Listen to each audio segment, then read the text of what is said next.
Yeah, thanks. Thanks, Thomas. Firstly, I'd like to acknowledge the Aboriginal Press Club for asking us to do the welcome and showing that respect. Acknowledge my Larrakia ancestors and elders. Acknowledge the Larrakia elders table over there. Mr Dodson, Olga, any other dignitaries I may have forgotten, my apologies. LDC, Cousin Nigel. So, always was, always will be. Certainly something Larrakia are very acutely aware of since we have struggled to get back our country for so long. I often mention to people that the land that we are still fighting for on the other side of the harbour is really only around about 10% of our original estate. So whilst we are still fighting 40 years later, what we get back, we eventually do, I hope, is still only a very small portion of what was our original tribal boundaries. So one of the issues that I spoke to some of the elders just before, talking about what sort of things I could bring up during this welcome, given this opportunity. One of those is the leases and the opportunities for us economically. It's assumed that we are doing very well and that we've got lots of royalties. We don't. And we're not doing so great. We rely a lot on government funding, and that also means that we don't always have that political freedom to be able to express what we need to express and develop our own systems. So a lot of the work that the Larrakia Nation does, which I'm very proud that we do, is focused on helping other non-Larrakia people. It'd be so fantastic to see us get a little bit more funding and assistance and be able to create our own economic futures to do stuff that we'd like to do for our own people, such as junior rangers and other sort of programs like that. Another issue that I've brought up a number of times at welcomes is super and pensions. It's said that we have less life expectancy, 10 to 15 years less, about 15 years less actually. And also I noted during the COVID lockdowns, they suggested that anyone who was over 50, any Aboriginal people over 50, should stay indoors like the over 70s. So if there's those acknowledgements on those levels, there should also be the acknowledgement for early access to super and pensions. So many of our people, particularly from remote areas, die without being able to access their super, and it's a very difficult job to chase that down after that person has gone. So something I'd love to see some more traction on. Another one of the elders brought up was no to Dan Murphy's. It's a bit of a topical issue at the moment, but certainly we have lots of alcohol outlets here, and I don't think we need to see too many more, particularly not ones so large. And I will get to some Larrakia words in a moment. Just a couple more things I'd like to bring up. Sales tax, stamp duty. In other places, that certain proportion of those sales and stamp duty dollars go to the traditional owners. I'd like to see some traction on that soon so we can have some sort of independent economic future. And finally, certificates of clearance. It still perplexes me, and I've had quite a bit to do with heritage, including that bit of land just over there, Kalalak, fighting to keep that protected. That in this place at this time, a company can come and look at a bit of land, decide that they want to develop it, put in an application. They may or may not be asked to do a sacred sites clearance or a heritage clearance. If there is some sort of indication there may be some Larrakia heritage there, they may be able to get a company in from down south to do the survey. Then they apply to the government for what's known as a consent to destroy an archaeological site, and all of those processes can take place without us ever being spoken to. We're just down the road, we're not invisible in this town, and I think it should be a part of the tender processes that they come and speak to us so that we might be able to say whether we think that site should be cleared or destroyed. So on those slightly negative notes, I'll say let's move forward together, and the fact that I'm talking here today and that we're having an Aboriginal Press Club, I think that's a really good thing. It would help us all if we can move together forward economically, socially, and be a bit more mindful of one another in this town, particularly that we are such a high percentage of the population here. So I'll end it there and say Gwalwa Dreniki, Gunamichandagarawa, Gungwa Gurijak Bachi, which loosely translated means this is our country, saltwater and freshwater, and you've all come here, and that's good. Thank you and welcome to Larrakia country. Thanks, brother.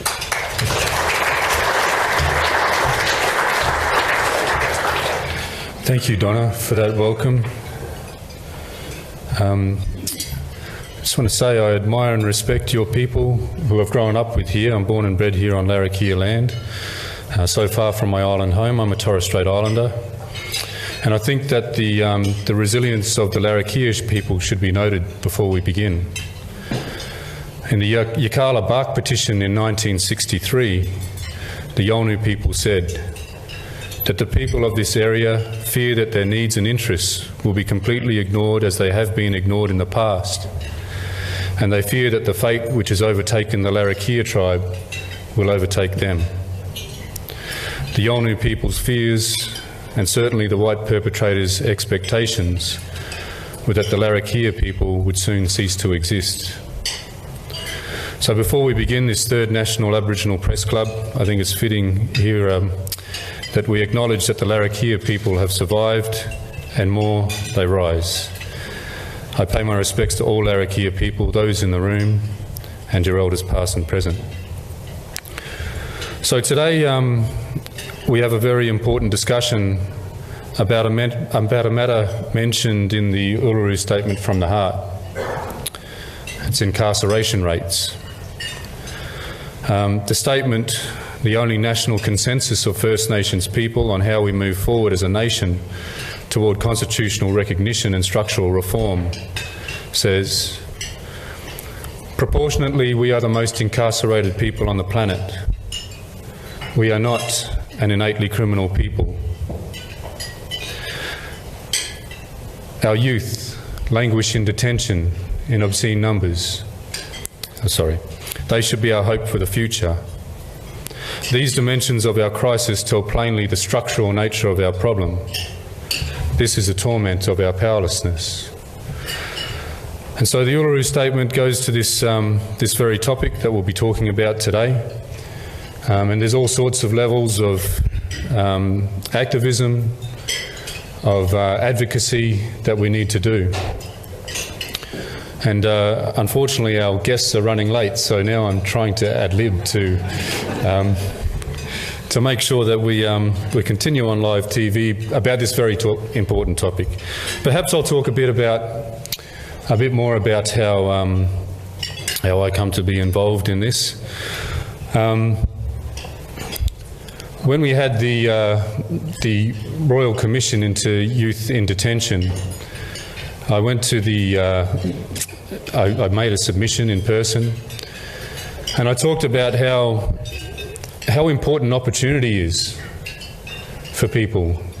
And I said, I'm not an expert on this topic, but I said, I'm a wharfie, and I know that my union, the Maritime Union of Australia, a long time ago, before I started on the wharf, gave opportunity to workers that otherwise would not have had a chance. People that came out of jail and did not have much of an opportunity to work anywhere, and we gave them a start. And I said that today I work with, I know that the grandchildren of those people are now proud Australians that are doctors and nurses and lawyers because that opportunity was given to them.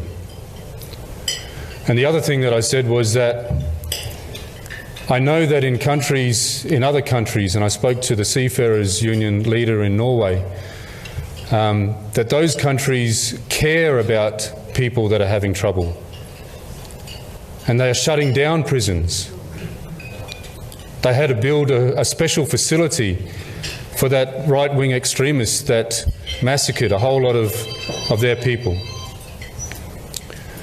And I said that if our leaders understand that this is the way that things work, that these types of ways of avoiding incarcerating people, but actually seeing that people have the care that they need so that these social problems are dealt with, so that the mental issues are dealt with, that people are cared for to be able to pick themselves up as we did as a Wharfies Union, then why aren't our leaders taking us that way? And so I think when the Uluru Statement talks about structural empowerment, the torment of our powerlessness, it's something that I passionately support. Because if you're not a person that has racist views, if you believe that we are human like anyone else,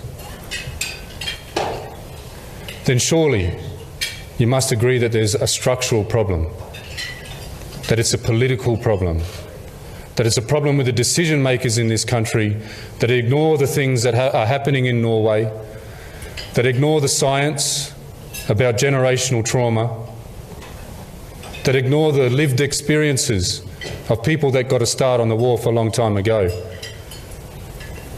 You know, there's something wrong with our political system.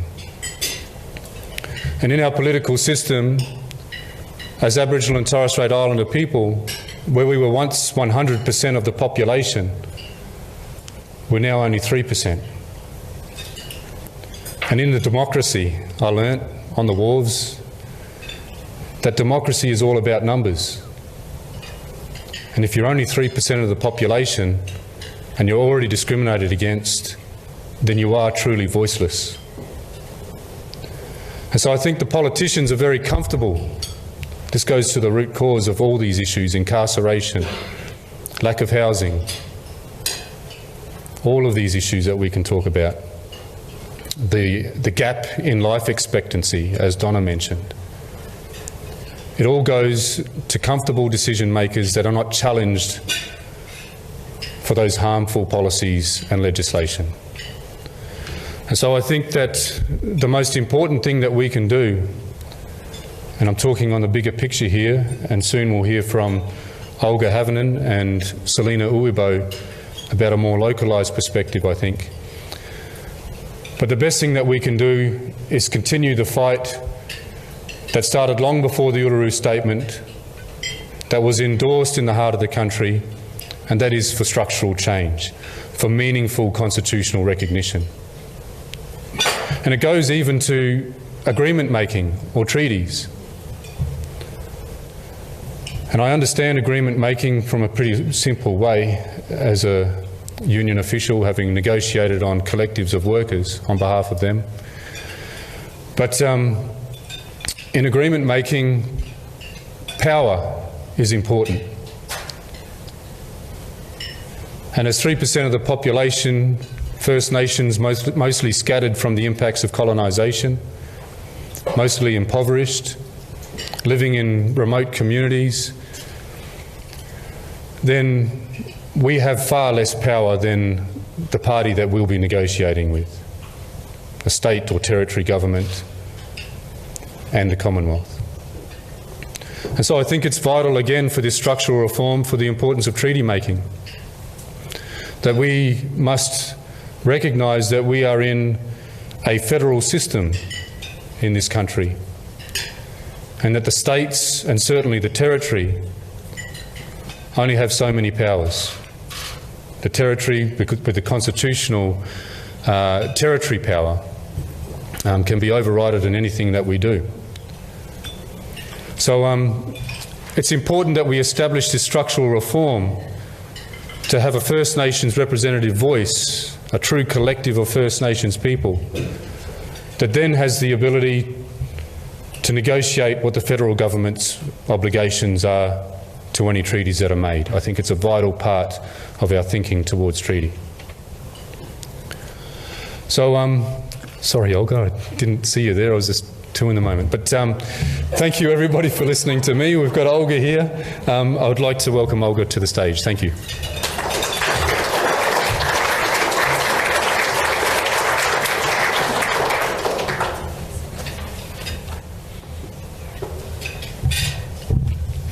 Thanks, Thomas. Excuse me. Firstly, big thank you to Donna for her incredibly warm welcome to country, and really want to acknowledge the Larrakia traditional owners of this land. I also want to thank the organisers of this event, because I think it's such an important topic, particularly today and particularly during NAIDOC week. And Thomas, I think your opening remarks were fantastic. They're actually right on the money. And I am in fact going to mention some lessons that we can learn from Norway. So again, thank you. Incarceration rates for First Nations people across Australia remain unacceptably high, and I think that's a very mild statement, to be honest. It appears that there's been very little done since the days of the Black Deaths in Custody Royal Commission almost 3 decades ago. And the NT Labor government has, of course, more recently won another term in office. So I guess the question that I have is, what's going to change? I will, however, start by acknowledging and congratulating the Minister, Selena Uibo, on her appointment as Attorney-General for the Northern Territory, the Minister also for Justice and Aboriginal Affairs. I mean, these are significantly important portfolios and responsibilities, and one that I would hope would bring a wealth of opportunity to make a real difference for First Nations people here in the NT. In this particular address, I'm going to bore you probably with lots of data, but more importantly, I want to talk about how we compare as a jurisdiction, not only in Australia but also overseas. But I guess most importantly, it's really to look at what's the evidence of what works, what's happened elsewhere in the world where they've taken a fundamentally different approach. So what works, what does that mean for us here in the NT? And some sort of concluding observations and comments that I hope the government might be inclined to take on board. So first of all, I want to make it really, really clear that of course offenders must be held accountable for their behaviour and the harm that they cause to victims and the wider community. But what the current system is doing is clearly not working. I find it personally incredibly frustrating, and I'm sure Mick Dodson and others feel similarly, that after more than 3 decades after the Royal Commission and almost 3 years to the day since the delivery of the Royal Commission into their report into the Youth Detention and Child Protection, we're addressing the same issues, and it's a sad state of affairs in terms of incarceration for First Nations people here in the Territory. And this is where the boring bit comes in. This is all the data, but I think it paints a really interesting picture. The overall rate of incarceration nationally across the country is around 222 people per 100,000 adult people or adult population. And while that doesn't seem to be so terrible, it hides some rather damning statistics that have got to be addressed. Because for First Nations people, an astonishing 2,300 people per 100,000 were incarcerated in 2018 and 19. Now, if that isn't a significant overrepresentation of Aboriginal people in the justice system, I don't know what might be. Nationally, Aboriginal people make up more than 27% of the prison population, compared to, as Thomas says, Aboriginal and Torres Strait Islander people make up just 4% of the total population. In the Northern Territory, our incarceration rate is something in the order of 900 people per 100,000, 4 times more than the national rate. But here's a stat for you that'll probably surprise you. The United States incarcerates people at a rate of just under 700 per 100,000. And this is one of the countries that has some of the highest rates of incarceration in the world. So the Northern Territory is well and truly far exceeds that. I mean, it's not something that I think we should feel proud of. Furthermore, Aboriginal people make up 83% of the adult prison population in the Territory, and in youth detention, our kids make up almost 100% of the youth detention population. So whichever way you look at it, the rates of incarceration are absolutely damning. But to add insult to injury, perhaps the most damning statistic of all is that the rate of incarceration of people in the NT has increased by 50% since 2008. So we're actually going backwards at a rate of knots that I find absolutely astonishing. And I think this staggering incarceration rate in the NT cannot be justified by any notion of sort of serious violent crime. When you compare the NT to, say, the US, where they deal with crimes such as, gun violence, high rates of drug, other sorts of crime, we don't have that here. So how on earth do we justify incarcerating people at the rates that we do? The other thing that I think is interesting is that although the rates of crime can be difficult to measure, crime victimisation statistics seem to show a steady or decreasing rate over the last 10 years. So here you've got this exponential growth in the prison population, while at the same time the rate of crime is actually declining. So there is nothing that I can see that would justify this level of growth in incarceration. I think the other thing we've got to bear in mind is that this high incarceration rate comes at a high financial cost, leaving aside, the human and social costs. Nationally, we spend something in the order of $3.7 billion a year just to lock people up. And in the NT, we're spending something in the order of $135 million a year on prisons. What a ridiculous waste of money. So what does all this incarceration do, and does it achieve anything? I think it's important to note that the Australian Law Reform Commission suggests very clearly that incarceration doesn't deter offenders and does very little to reduce reoffending. For First Nations people, these negative effects are exacerbated by displacing people from family and cultural connections. If we assume that the desired outcome of incarceration is some form of rehabilitation that leads to less reoffending, we can only conclude that in the NT at least, this has failed us miserably. I think in the Northern Territory the only conclusion you could draw is that incarceration actually achieves very little benefit for anyone. In the NT, 60% of our prisoners return to jail within 2 years, and this is the highest rate of recidivism in Australia, and clearly jailing is failing. For young people in the Northern Territory, the situation is even worse, where we have around 80% of kids in detention returning within 12 months. Many of these kids also are coming out of the child protection system, something in the order of about 60%. If this was any other system that had this kind of failure rate, it would surely be shut down immediately. How can you have an 80% failure rate in a system and continue to fund it and continue to grow it? It just does not make any sense. So while some people might feel good about locking people up, the reality is that incarceration on its own just does not work. It's expensive, the number of people who are being incarcerated continues to grow, with unfortunately women now being the fastest growing prison population. You'd again have to ask why.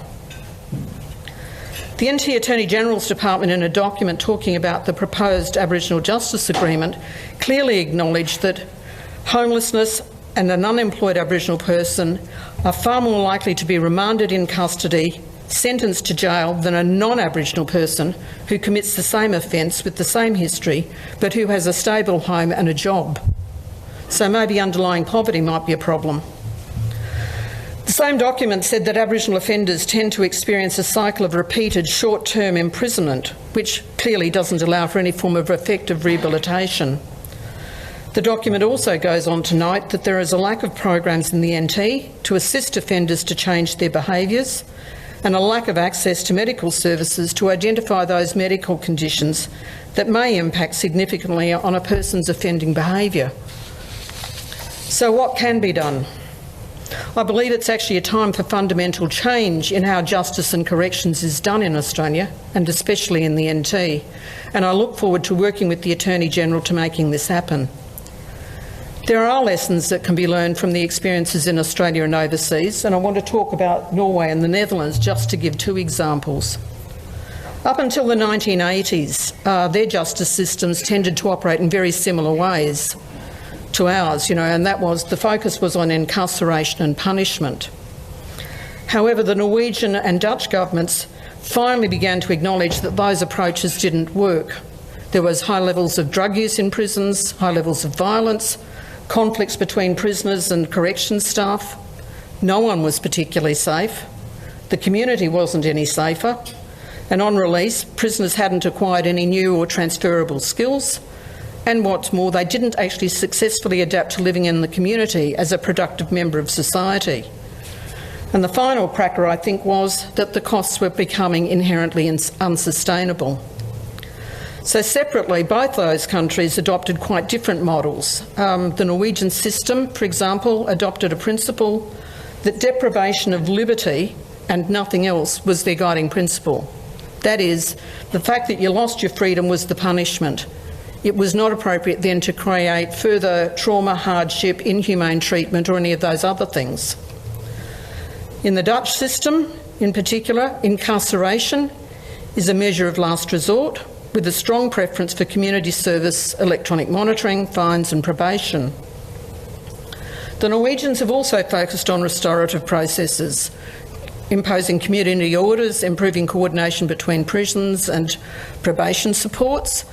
And I'll talk a bit more about that model because I think it's really important to understand what's so different. These new models actually take as their starting point the commitment to humane treatment of prisoners. Treat people with respect, dignity and a belief that people can change, to provide them with a more home-like environment. That is, get rid of all the metal beds, the metal furnishings, everything that's screwed down, and create an environment that was much more like a home-like environment. Regular furniture, beds and chairs and so on. In Norway, for example, they have what they describe very much as open prisons. The whole approach has been fundamentally different. There's a whole lot of information out there on the internet if anybody cares to look for it. Key point of difference, though, too, was that they made significant changes to their prison workforce. So instead of having very poorly skilled, poorly trained prisons or corrections officers, they moved to employing highly professionally trained multidisciplinary teams. People that knew and understood about the theory of change, behavioural change in adults, education, how do you provide people with the support necessary to address drug and alcohol addictions, people that had the skills and ability to work with people who had experienced significant trauma or a poor start in life. And the whole purpose of this was about reintegrating people back into the community. Furthermore, from day one, when people enter prisons in Norway, they begin immediately to plan for people's release. And in order to do that, they provide them with access to education, training and skills building programs. And the point here is that all of that planning is actually led by the offender themselves. It's their plan. It's really important that people have good access to mental health services and other professional support services, so that in Norway, prior to release, people already know that they have somewhere to live, they have a job, and they have access to social support networks established well before they're let out, and that they also get ongoing support post-release. The result of this is seen in both Norway and in the Netherlands, that they have achieved significant reductions both in prison populations, in crime and recidivism rates. Reoffending in those countries is now less than 10%. But the big achievement I think that they've been able to make is that they have progressively been able to close down prisons. What an amazing achievement that would be if we managed to do something like that in this country. I'd like to also point to some successes here in Australia, because I think it's really important we look at what we are achieving here in some places, albeit rather small and incremental. One example I would give is the evaluation of the Neighbourhood Justice Centre in Yarra in Victoria, which was conducted by the Institute of Criminology. And it found that since its establishment in 2007, crime in the community has reduced by 31%, with property crime reducing by more than 40%. And I kindly suggest that perhaps the NT could learn something from this model, given that everybody's so furiously concerned about property crime. The other thing that we know from that evaluation is that they have a 25% lower offending rate than other magistrates' courts. So there's clearly something here that's working with the Neighbourhood Justice Centre model, and that those offenders coming through that Neighbourhood Justice Centre are 3 times less likely to breach community correction orders. So it suggests to me that there are really good support networks that are being placed around these people. I furiously believe that we need to have a fundamental shift away from this tough on crime and on prisons as the solution. And I think it's worth noting that even now the US is moving away from the pack 'em, rack 'em, stack 'em approach that they used to have to prisons. Interestingly enough, President Trump, during his term of office, introduced prison reform measures that enabled the early release of offenders for non-serious crimes when they've served at least 50% of their time and they've served it with good behaviour. I mean, that to me was truly astonishing. Maybe there's something about Trump after all. Glad we could find it. I think the other couple of things that is worth noting too is that even in places like Oregon, just in the last 2 weeks, they've passed legislation to decriminalise serious drugs. So things like heroin and so on. So it sort of suggests that there's been this whole sort of gradual shift and move, you know, internationally in the international community about moving away from this sort of notions of harsh treatment and punishment to much more of a progressive approach, which is about genuine therapeutic approaches, rehabilitation and reintegration. So I think instead of us continuing this political bidding war that goes on every time there's an election, and that we continue to deal with the same failed approaches about locking people up, I think it's high time that the Territory and the rest of the country did take a genuine look at the evidence of what actually works. It's absolutely incumbent on governments to address the underlying causes that lead to offending, because I think that's the bit we don't get to. And we must reduce incarceration rates and strive for better outcomes for the whole of the community. We need to intervene early and to support offenders to change their lives. And if we as a society don't believe that it's possible, particularly for kids, to turn around their lives, then what on earth do we believe in? I think for children and young people, we've got to break the cycle and we've got to change the outcomes. It is just not okay to treat children the way that we do. So it's clear that if you get early intervention, the right sort of family supports, that can make a significant difference to the kind of trajectory that those young people are on. I think the other thing that we've absolutely got to do is to raise the age of criminal responsibility. Some people argue for 14. I personally think that's way too low. In most cases, you couldn't get a job at Macca's unless you're 14 or older. Why on earth do we think we treat kids as mini adults at that age? And I think we know already those kids that are likely to run into trouble with the police and the justice system from a really early time. These are the kids that struggle at school, they're the ones that get suspended, they're the ones that disengage from school. Why on earth are we not intervening then and at that point, rather than waiting for them to get into trouble with the police, be hanging out on the streets and doing other things, and then getting to sort of focus attention on them? I think we do that way too late. I think the other thing is you've got to have an alternative to detention. Detention does not work, and I know as I speak right now that we have got kids that are now placed in solitary out there because of staff shortages, because of conflict that's going on in Dondale. This is not okay. And placing kids in what is now called euphemistically separation is in fact isolation. I'd make one other comment too, and I think it's worth drawing people's attention. There's a report by a UN Special Rapporteur on the treatment of juveniles who makes particular reference to the damaging effects of even short-term time in detention and what that does to young people who have already experienced quite often significant trauma and harm in their lives. By placing kids in detention for very short periods of time, according to his view, is absolutely detrimental to their health and well-being and their potential development. And I think we need to bear that in mind. I've been banging on about the diagramma model. I'm sorry, can I grab a glass of water? Been banging on about the diagramma model. Diagramma is a Spanish NGO. They operate 70% of the youth detention facilities in Spain. Thank you. Pardon me. I had the opportunity to visit those diagramma facilities while I was on holidays a few years ago and have been in regular contact with them. When I first heard about diagramma and they were saying that they had less than a 20% recidivism rate after 3 years, I kind of went, that doesn't sound right. How could that be possible?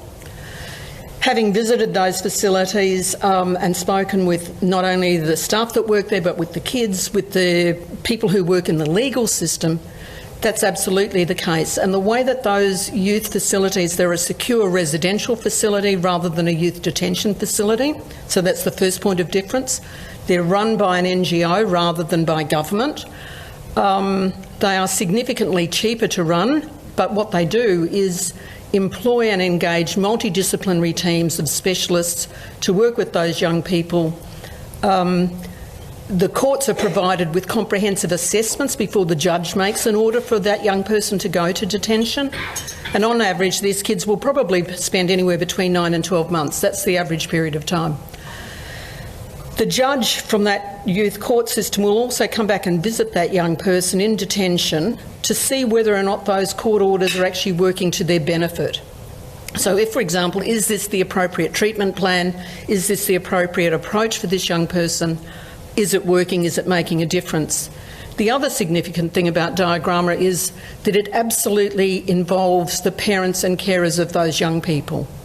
So from day one that young person's brought into a diagramma facility, the first thing they do is ask that young person, have you spoken to your parents or your family? Do they know where you are? Have you had something to eat?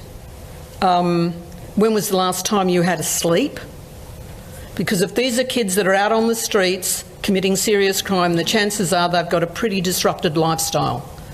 So their approach is to treat them, first of all, as decent human beings, as young people in need of care. And after those young people have been in touch with their families and so on, they then sit down to plan a meeting together with the families to work out what will happen while this young person is in a diorama program. Diorama runs much more like a very structured boarding school.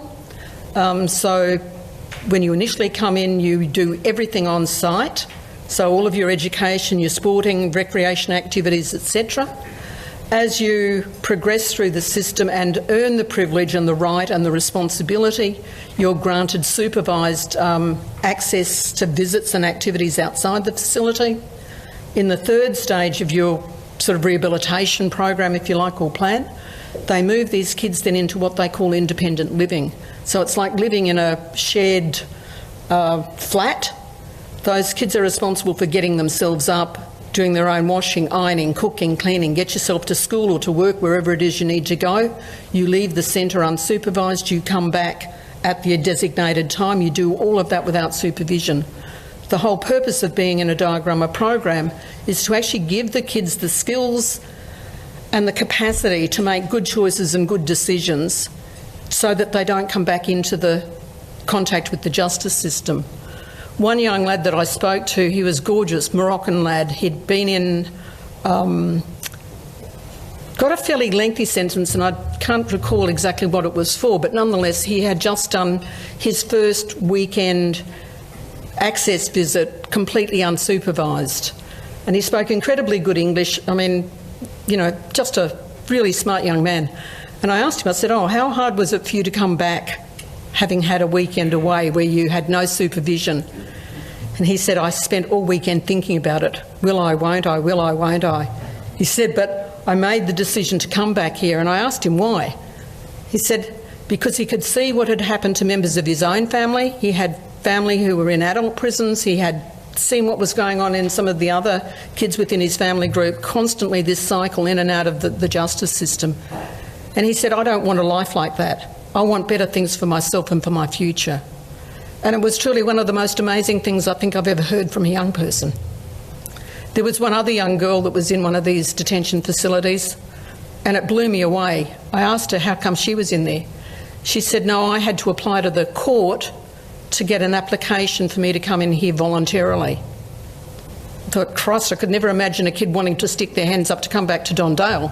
No reflection on the people that work there or anything, but it's like, who would do that?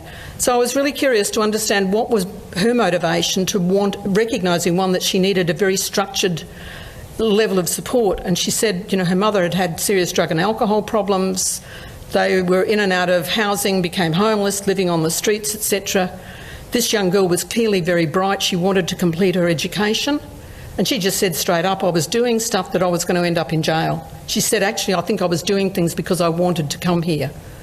And in the end, she made an application to the court for a court order so that she could come to a diorama program. So that says a whole lot to me about what even the young people themselves see and value in diorama. We had people from diorama come and visit here in the Territory. We've done an incredible amount of work on trying to put forward this as an alternative proposal to government. We believe that we could run a diorama type model adapted for the Territory here that would be significantly cheaper than what we're spending at the moment, and I would almost be confident enough to say that I would guarantee we would get better outcomes, because I'm sure as hell convinced that we would not have 80% of the kids coming back in within 12 months. You know, I think there are signs for optimism, for hope for the future, but unless government is absolutely committed to making changes and doing things sensibly and not more of the same, then I can't see where we're going. Because at the moment you may as well put a fence around the whole of the Territory, given our prison population, call it a penal colony and be done with it. Thank you.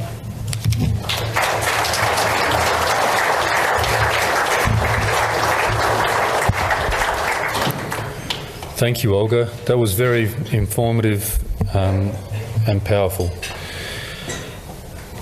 I'd like now to introduce our next speaker, the Honourable Selena Uibo, Minister for Aboriginal Affairs and the Attorney General in the NT Government.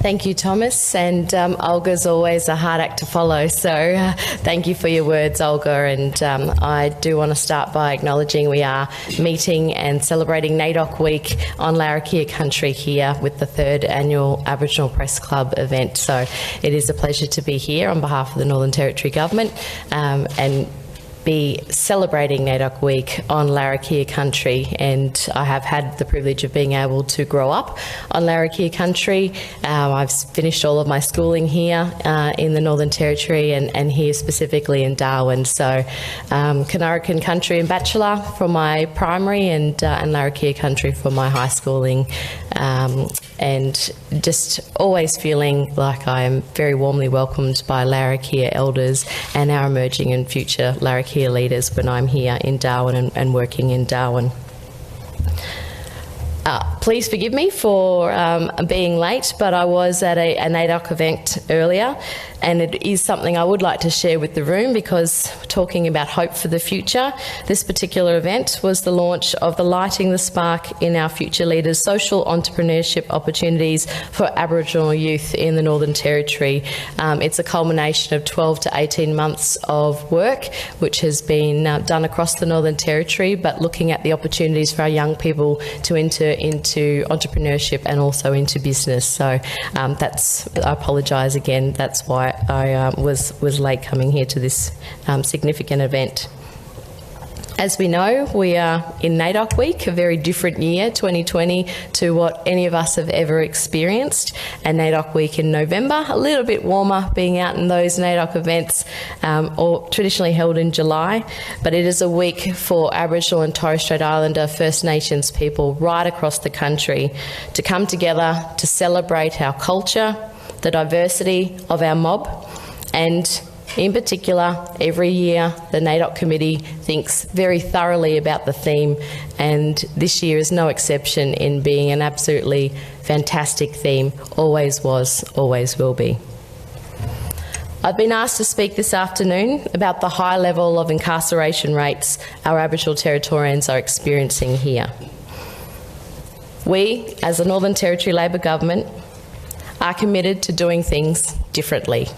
It would be madness for us to think that we will get different outcomes or better outcomes for Aboriginal Territorians if we do things that have already been done that are not working. We have the gift of the Northern Territory public to have another 4 years of government, to do things differently, to change. We've laid our values, we've provided a platform of what we believe in as a government. Now we need to build on that platform, and particularly in the area of justice. The Northern Territory experienced several Royal Commissions recently, and the particular Royal Commission report, which captured a total of 5 volumes, the investigation of 99 deaths of Aboriginal people in custody, ending with 339 recommendations for governments to implement. A report, some say, is a blueprint that was intended to be expected to consider the social factors that have contributed to the deaths that were experienced in custody. The Commissioners investigated the deaths of 11 females and 88 males with ages ranging from 14 to 16 years of age. Aboriginal people who had so sadly died in custody in police cells, prison and juvenile detention centres between 1980 and 1989. Before I go on, I would like to outline a few of the important findings of this particular Royal Commission. The Royal Commission found out that, despite the expectation of many who had thought that Aboriginal people had died as a result of foul play at the hands of authorities, it was found that Aboriginal people were more likely to die in custody because they were more likely to be in custody. 31 years ago, the overrepresentation of Aboriginal people in both police and prison custody was described by the then Commissioners as grossly disproportionate, and the national figure of Aboriginal imprisonment sat at 14% of the total prison population. Other findings by the Commissioners focus firstly on the issues inside the justice system, and secondly, what was outside of the justice system that had caused this overrepresentation of Aboriginal people in custody.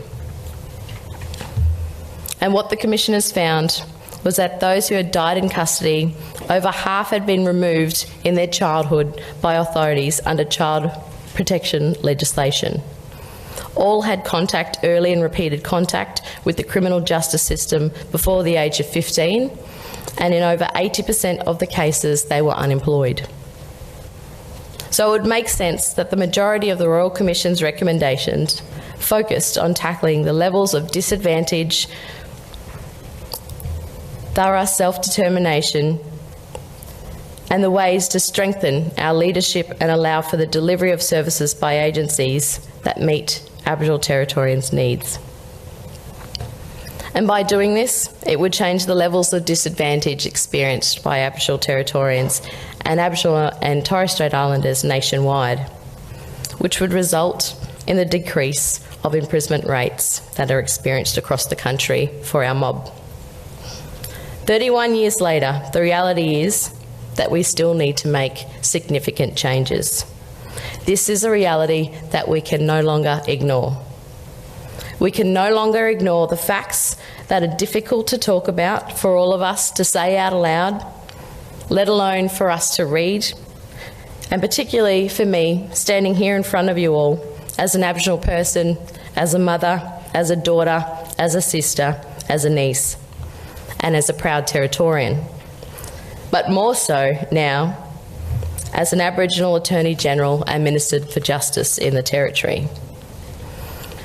I'm not naive to the high expectations I hold in this role, but I do look at it with opportunities for what I can do in my role over the next few years. It is of no surprise to many of you here in this room that time alone has not swung the pendulum forward since the release of this report and recommendation, which unfortunately is still relevant today. 31 years for the justice system for Aboriginal people that are reflected in these facts. Aboriginal people were arrested and placed in police cells, mostly for public drunkenness and social disorder offences. Aboriginal people were jailed for property and traffic offences and for unpaid fines. Our national prison rates for Aboriginal people sat at 14% per 100,000 adult population.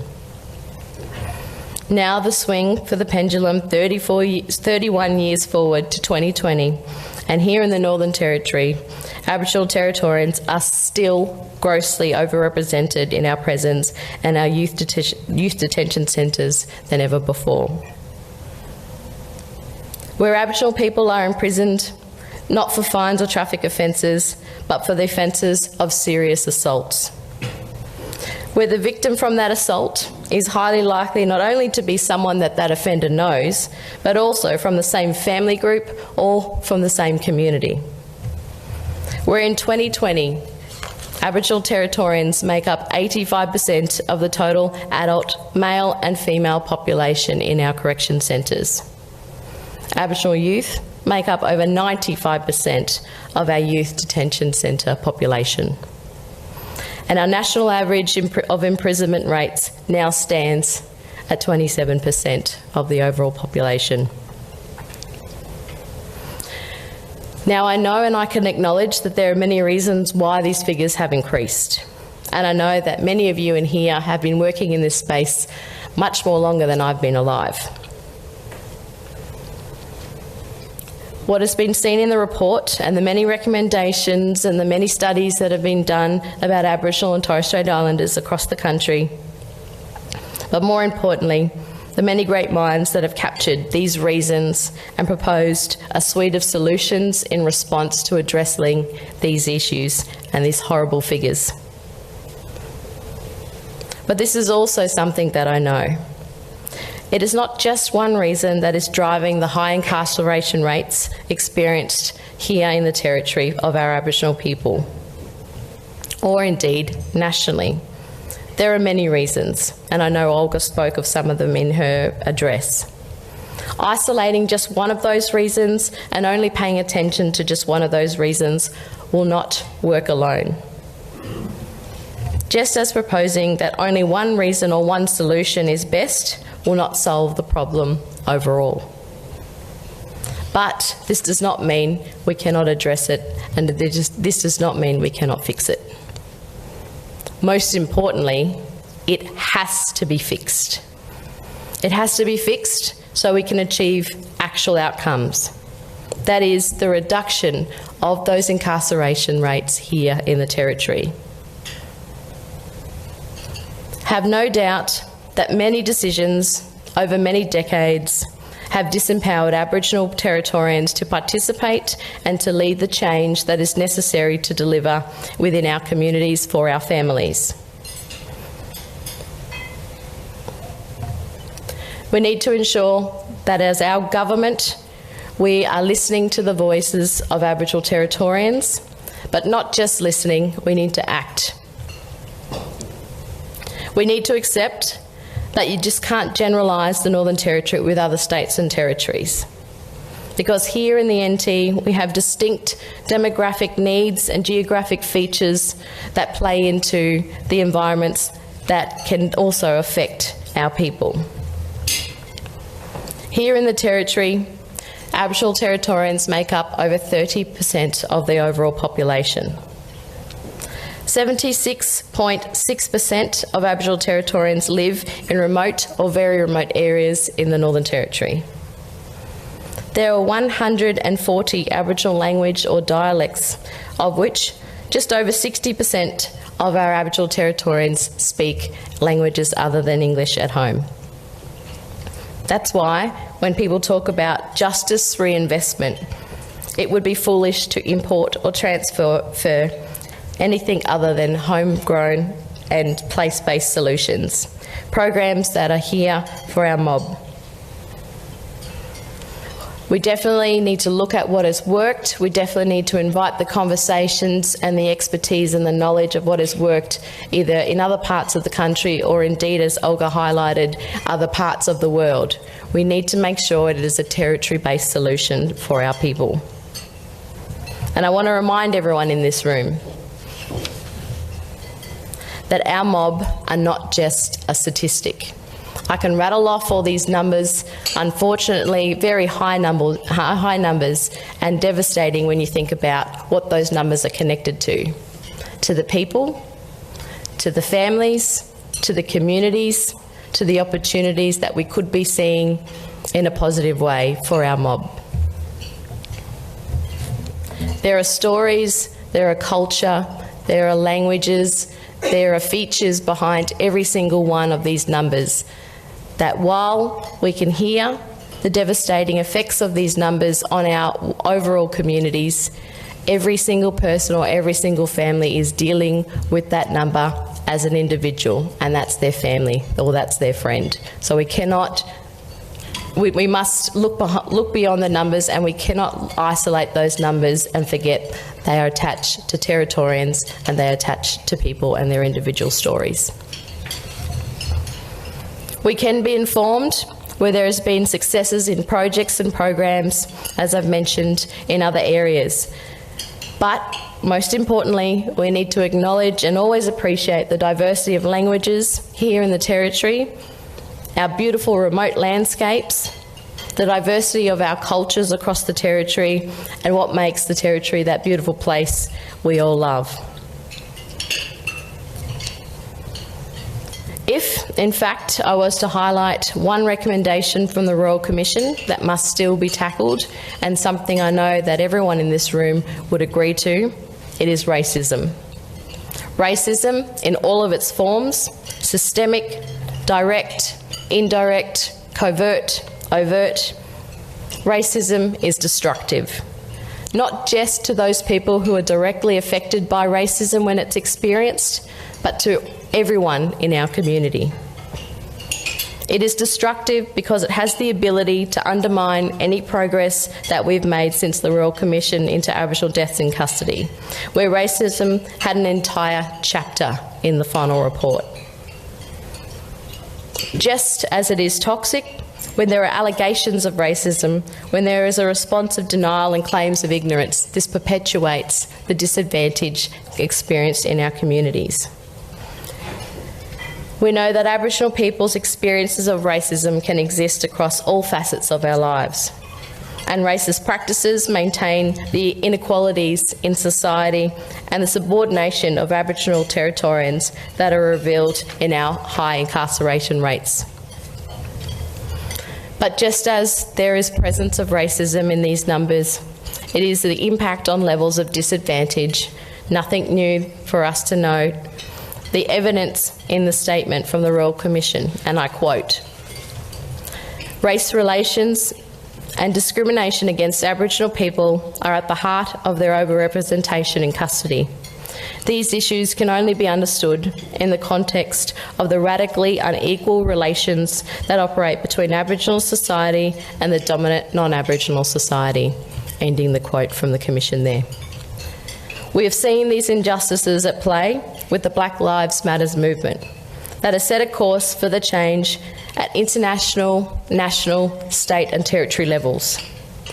And we know from the extensive consultations completed by the Aboriginal Justice Unit here in the Territory, over 150 consultations completed within 2 years, that they capture the content for the agreement, and that the presence of racism that has prevented Aboriginal Territorians in accessing and navigating services in their own communities and on their own country.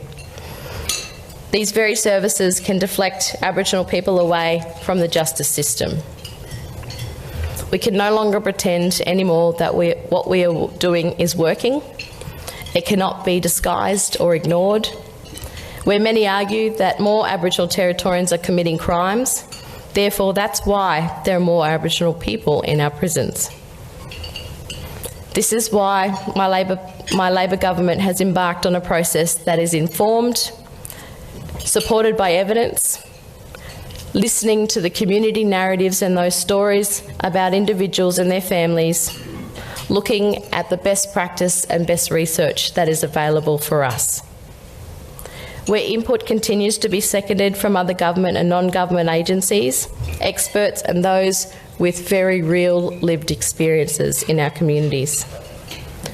Processes that are required considerable effort, skill and commitment that we have not been able to see before from practitioners who understand that partnering with government is the key to solutions locally based. Practitioners who acknowledge and understand there is an unequal power in the current relationship between government and Aboriginal Territorians. And if we are to achieve desired outcomes, it needs to be able to benefit all of us. Processes that accept and acknowledge the facts, that requires leadership, courage and trust on both sides. That is obligations for the parties not only to solve but to be accountable for the problems at hand.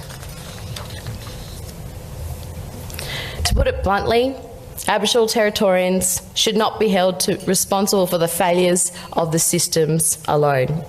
We must recognise that any process to address disadvantage requires not just people in boardrooms or in cabinet rooms or in the hallowed halls of our parliaments, federal buildings, or from Aboriginal organisations or peak bodies in our boardrooms and our meeting rooms. It is required by everyone. It needs to be an inclusive process, one where we ask the hard questions, we are truthful, we are honest with each other, and that these questions are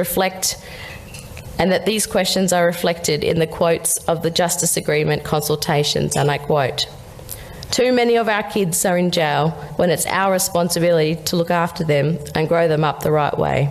And another quote, "Community elders need to take responsibility for the problems in community. No excuses. We have to show responsibility." Finishing that quote. I am overcome that such responses do not lay blame on anyone when they could easily do so, but rather look at what am I doing to help my family, my community, my people and my territory. In fact, Aboriginal Territorians have always displayed their resilience, their patience, their maturity, their wisdom and their want and need for ownership, and also to be held accountable for such actions. That's why our Labor government has taken its approach to implement policies and implement significant shifts in the paradigm. That's why Chief Minister Michael Gunner said on Tuesday morning this week on ABC Radio in response to our recent budget, he said we have to find a way to genuinely close the gap, that there is no room for error. We have to close the gap of disadvantage, not only because it's good policy, but also because it's the right thing to do and also costs, not just economically, but socially.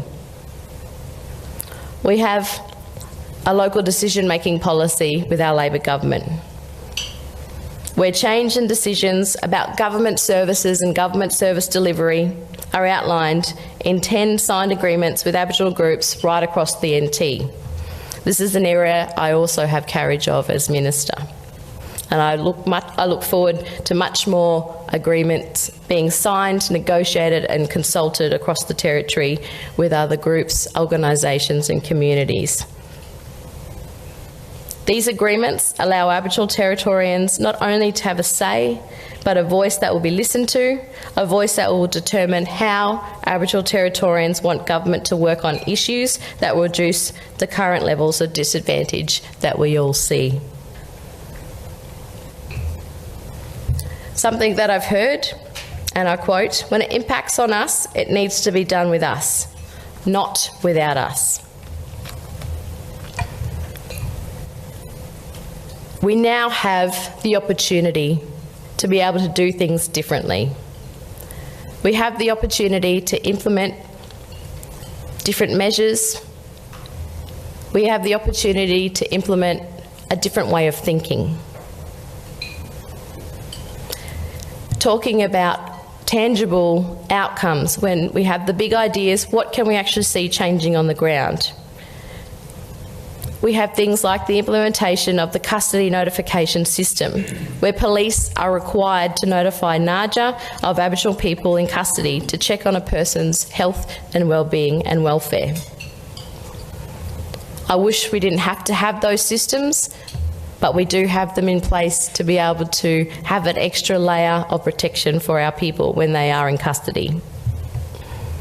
We have not shied away from the difficult topics such as mandatory sentencing, where we, as a government, and I'm sure many more in the community, are eagerly awaiting the Northern Territory Law Reform Committee's report, which will be released to government in March next year, 2021.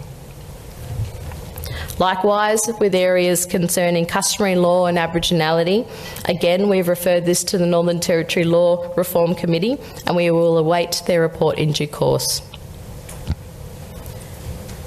What we need to do and what we are committed to doing is addressing the issues that many of our community members see as a priority. And I know Olga mentioned in her address the issue of raising the age of criminal responsibility.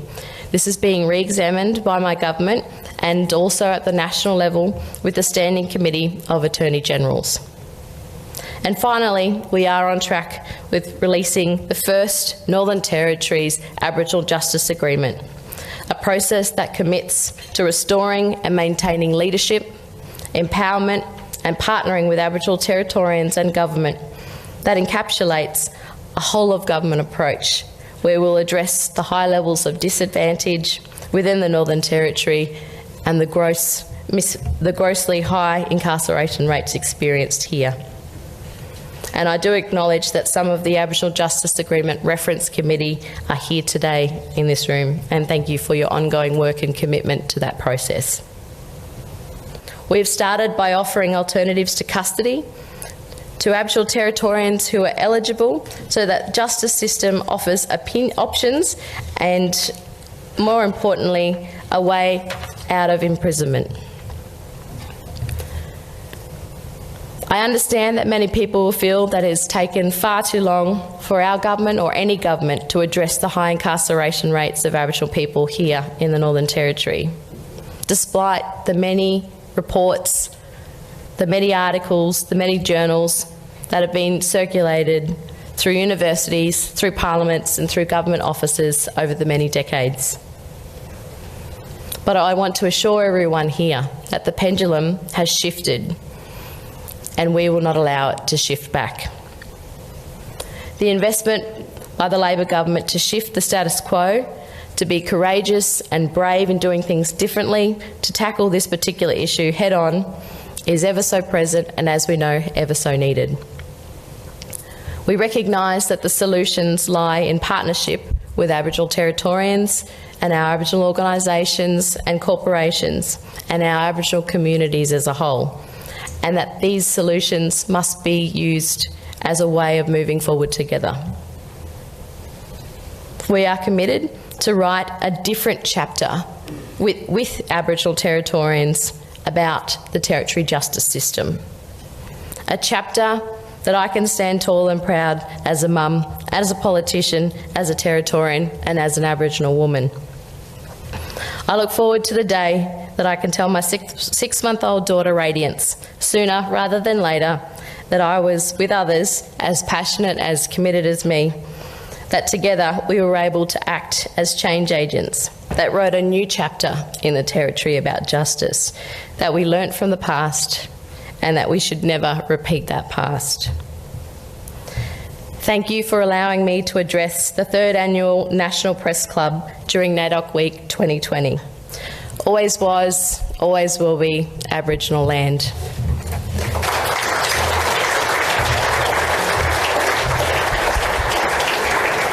Thank you, Selena. Thanks for that. And we've got a bit of time for some Q&A now. So I invite Olga and Selena to join us on the stage. Please give them both another hand for a great contribution.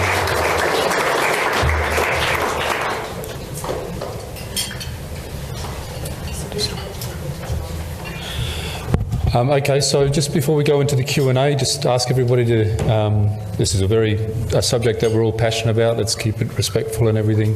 A microphone is going around, so who would like to ask a question?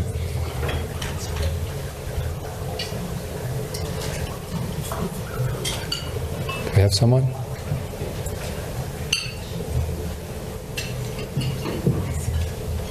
Any questions? Yep, here we go. Yeah, my name's Warren Smith. I'm from the Darwin Indigenous Men Service, and we're a part of the Darwin Aboriginal Island Women's Shelter. It's really nice to be here and to hear what's been said today. One of the stuff we're talking about is the youth justice model of care, what's been going around lately. And what I've noticed in that, there hasn't been a lot around having an Indigenous steering committee or advisory committee attached to that. And like all the stats that's going around here today, you know, like 100% Aboriginal people in the youth justice detention. We think that would be a good start. And is there any possibility, or not possibility, we would really like one, and if someone could give some sort of positive answer towards, yeah, we need that, and we need Aboriginal people involved to change the status quo. Thank you.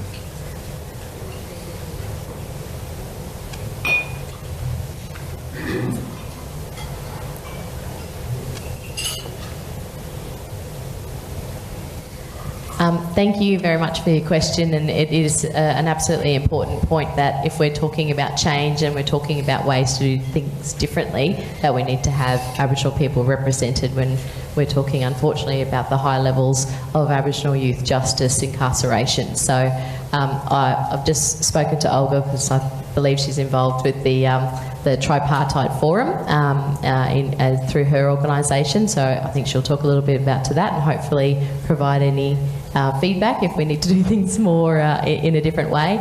But the youth justice, under the Royal Commission recommendations here in the Northern Territory, youth justice was recommended to be split from adult justice. So that's something that one of the first things we did coming into government between 2016 and 2020. So that's something that we're committed to. We're not going to change that. It's been a recommendation of the Royal Commission. It is seen as a different set of circumstances, a different area where we need to keep that division so we can provide those services and look at ways that government can support, whether it's our NGOs or our community organisations to be able to support young people who are involved in the justice system, and more importantly, their families and their carers who may be supporting them. So I'll pass to Olga because you have some of the organisational experience of being through that forum, but if there is an area where we have a gap of representation from the community, from our Aboriginal and Torres Strait Islander community, then that's something I'd be happy to take back to my colleagues. Thank you, Minister. I guess the other comment or observation I would make about young people in the youth justice system is the high proportion of kids that come from the child protection system and wheel in and out and cycle in and out of Don Dale. I think that's a real indictment of both systems, you know, obviously failing kids. I would also draw your attention to some work that was done by Professor Fiona Stanley and the Telethon Institute when they did a survey of kids in Banksia Hill, which is the youth detention centre there. The result of that survey was that of the kids surveyed, something like 80% were found to have at least one cognitive or developmental delay or impairment, and about 65% or so had at least two. Now, most of that impairment and disability was attributed directly to fetal alcohol spectrum disorder, and I want to link this with the decision that the government has made yesterday to pass that bill to allow a decision to be made about possibly having the largest takeaway liquor outlet in the country here in Darwin. Far too much of the crime and the things that happen to kids, the levels of family violence, the personal assaults and so on, are directly attributed and related to alcohol. And I think, you know, while the Minister has said we shouldn't focus on one issue, I can tell you from the trial in Tennant Creek, where they had bans on takeaway sales on a Thursday, there was very clear evidence that restricting the availability of takeaway alcohol had a significant positive effect on the reduction in harm on people in that community during the period of that trial. So I don't think it's any great mystery about what needs to be done. I just think it's appalling the way that this legislation has been handled, and I'm sorry I say that with all respect, Minister.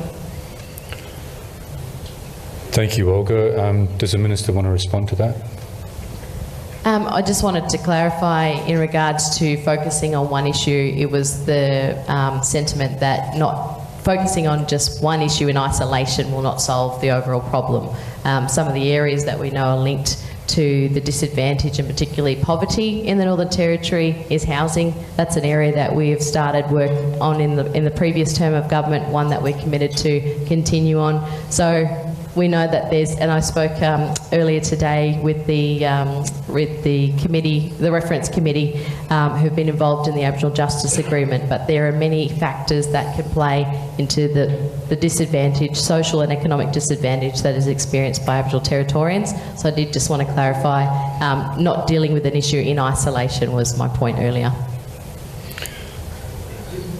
Other questions? Yep, come up to the microphone, please, mate. Yep, thanks. The main thing I'm probably looking at is there a reference committee to help drive and steer the youth justice new model, and how do Aboriginal people get involved? Because I'd say there'd be a lot of people, because we see that's our responsibility, is growing our youth back up, going through that youth justice system and coming out the other side, contributing back into society. And there's a lot of people, I think, out there that are really interested in that, and they would like to help steer that. So it's better for our kids, better for the overall community. There is a forum, which is what I had passed to Olga for, but in terms of the family the standing family, the title? Standing Tripartite Forum. It's not under my portfolio, so I can't give you the specific details, but it's the Territory Government. It's also involving some of the Federal Government with the National Indigenous Australians Agency, but just as importantly, our non-government organisations who are part of our peak organisations here in the Northern Territory sit on that. So there is a forum, there is a reference group or a committee as such, but I don't have the details, but I'll be very happy to take that to get you that information. It just doesn't sit under my portfolio. Yeah, that would be good. And we're looking at an Indigenous one, because I've been to the one that was conducted at the Oaks Hotel lately, and there was a handful of Aboriginal people there, but but really you need a whole bunch of Aboriginal people because the kids are 100% Aboriginal kids there in the youth justice in the detention centre. Yeah. Okay, thanks. Thanks. Is another question here? Yeah, Auntie? It's not so much a question. I want to just address a couple of things, and thank you both for your speeches. It was great. I think what Warren's alluding to is this: a lot of Aboriginal people have this real frustration that they're not being heard. They're not being, from the community, they're not being given the opportunity to speak up and to speak from their point. Because, you know, we're told we've got to take responsibility, but we need an opportunity to be able to have our say and to come up with solutions. And we're not really getting that. I even attended a meeting, the redress meeting, not that long ago, and it was extremely frustrating. I sort of felt that we just didn't have the opportunity to really express ourselves, and we need that opportunity, definitely through that forum at least. And the other thing that I want to, and I think what Warren was getting at was it would be great if there could be some kind of Indigenous advisory group to the Minister in relation to those issues to do with the detention. Because we're all very concerned that things are getting worse. They're certainly not getting better, and we've heard the facts. In 1992 I did a paper, and at Dondale there was about, in the juvenile justice area there was about, 65%, and now it's nearly 100%, and that is really distressing to see that happen. And we've just got to bring a change, but we feel that we are not being heard. It's as simple as that. And the second thing is, I recently visited Dondale. I was invited to go there, and I was absolutely appalled by the conditions. And I cannot see why something can't be done right now. I know that some moves have been done and some things are happening, like there's an elders program that's being established and a few other things, but it's not moving fast enough. And those children are being re-traumatised every single day. And I am quite surprised that the Human Rights Commission is not doing something about it. I think it's going to be a matter of time if somebody does not move on it. Thank you. Thank you. As Youth Justice does sit with my colleague, I'll be very happy to pass back the questions around an Aboriginal and Torres Strait Islander reference committee in the youth justice space. I'll be very happy to take that to Minister Kate Warden, the Minister for Territory Families. It sits under her portfolio. And I do know that there was some significant work in regards to a new facility designs, and I don't want to provide any of the incorrect information here, but I'll be very happy to take your contact details so you can get some of that. We know that that facility is a horrible one. What we have been trying to do over the last couple of years is to address what we can do, not just in regards to new infrastructure and facility, because the assumption then is that you would be filling that infrastructure and facility, also marrying it with what programs and what support wraparound services we can do, so we don't have to have the need for a bigger, we definitely need a new facility, but a bigger and better facility in that sense. So there's a lot of work in that. It's just not under my specific portfolio, so I'll take your details and be able to get back to you. So I appreciate that. The thing is, it's going to be 2 years before that facility is built, and as I said, the situation is just dreadful, and what's going to happen between now and then, we really need to focus on that. But thank you. Thank you. Is there any other questions? Yeah, Auntie Trish. Yes, please. And please state your name as well, please. Yeah. Patricia Kernoff. At present, I work with the Larrakia Nation in the Tenancy Support Program.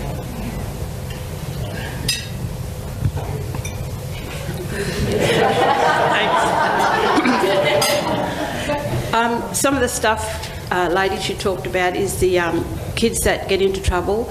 At an early age, they get into trouble at school and they get suspended. So when are we going to look at stopping this? Stopping kids being suspended. parents are trying to work, so the kids are at home, then they get naughty, okay? Some of them have no structure in their life, so once they stop going to school, the structure's gone. And I bet you most of those kids in detention now are all the kids that got suspended from school. So how can we stop kids from being suspended from school? What can we put in place to change that, you know? Then they don't be naughty at school, they want to be in the school because then they maybe got to work to, for their suspension, do community work, I don't know. What are some of the group training stuff we have? They target our kids that do really well. You know, they get A and B's at school, they do really well, they walk into the traineeship programs. But our kids that aren't doing well, our kids, and as the contaffs at school that aren't doing well at school, they're not supported by those programs. Those programs are put in place to help those kids, but they're not targeting the right kids. So we continuously have those kids getting into trouble all the time. The principals don't want them at school, they want to suspend them. So what can we put in place for those kids, you know? Can we look at something like Norforce to help those kids, you know? Put them in there for a 2-year program, you know, if they get into trouble, we've got to think of something different because it's not good at the moment, you know. Kids in town camps I work with, they're always asking me, Miss, Auntie, can you help me get a job? You know, you take them to group training, you've got to apply online. Well, they don't have computers, how do they apply online? You know, it's really hard. So how can we get them kids into jobs, get them some structure in their life, even have roofs over their heads, you know? So to make things work properly, for them to be healthy, feeling good about themselves, they've got to have a roof over their house, that's over their heads, that's where it starts. Yep, thanks. So when are we going to put this in place?